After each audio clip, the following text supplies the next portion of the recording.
Hi friends, ఈరోజు ముల్లంగడ్డ తాలింపు ఎలా చేయాలో చూపిస్తాను. ఫస్ట్ ముల్లంగి కడుక్కొని పొట్టు తీసి సన్నగా బద్దలు కట్ చేసుకొని ఒక పొంగు రానిచ్చాలి. ఒక పొంగు నీళ్ళు వేసి కాస్త పసుపు ఉప్పు వేసి ఒక పొంగు రానిస్తే ఇలా ఉడికింది. కాస్త నీళ్ళంతా వంపేసి ఒక గిన్నెలోకి తీసుకున్నాను. దీనికి ఒక మిక్సీ జార్లోకి మనము పచ్చి కొబ్బరి కాస్త ఎక్కువ తీసుకోవాలి.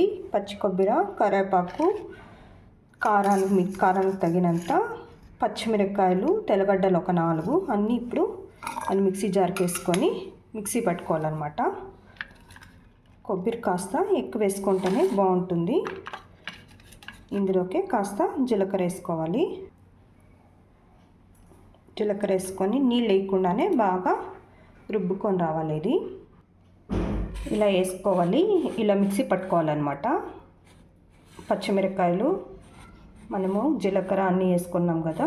ఇప్పుడు ఒక బాండ్లీ పెట్టుకొని అందులో ఒక 2 స్పూన్లు ఆవాలు నూనె వేసుకొని నూనె వేడెక్కుతానే ఆవాలు కాస్త వేసి ఆవాలు చిట్టపట్లాడుతానే ఉద్దిపప్పు కొద్దిగా, శనగబ్యాళ్ళు కొద్దిగా, జీలకర్ర కాస్త అంత వేసుకుంటున్నాం. ఆల్రెడీ మనం మిక్సీకి వేసాం కాబట్టి.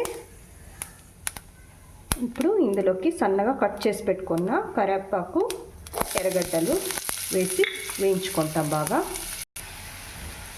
ఎర్రగడ్డలు వేగేటప్పుడే కాస్త అంత ఉప్పు ఎంత కావాలో అంత ఇప్పుడు వేసేస్తున్నాను. ఎందుకంటే అప్పుడే అది బాయిల్ చేసేటప్పుడు కాస్త వేసింది. ఇప్పుడు కాస్త వేస్తే ఎర్రగడ్డలు తొందరగా మగ్గుతాయి.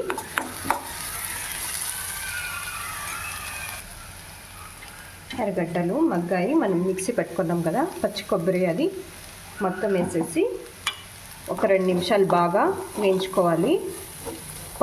కొబ్బరి పచ్చివాసన పోయేంత వరకు వేయించుకోవాలన్నమాట. అన్నానికి, చపాతీలోకి చాలా బాగుంటుంది ఇది. ఇలా ఒక 2 నిమిషాలు వేగాక మనం ఆల్రెడీ ముల్లంగి ముక్కలు ఉడికించి పెట్టుకున్నాం కదా, తొందరగా అయిపోతుంది. ఇందులోకి వేసి బాగా కలిపి ఒక 2 నిమిషాలు అలాగే ఉంటే కారము, ఉప్పు అంతా మొక్కకి పడతాయన్నమాట. 2 నిమిషాలు బాగా కలుపుకున్నాం కదా. ఇప్పుడు ముల్లంగి తాలింపు రెడీగా ఉంది. చివరిలో కొత్తిమీర వేసుకొని సర్వ్ చేసుకుంటే మన ముల్లంగి తాలింపు రెడీ. నచ్చితే లైక్ చేయండి, షేర్ చేయండి, సబ్స్క్రైబ్ చేసేది మర్చిపోవద్దండి ఫ్రెండ్స్, ప్లీజ్.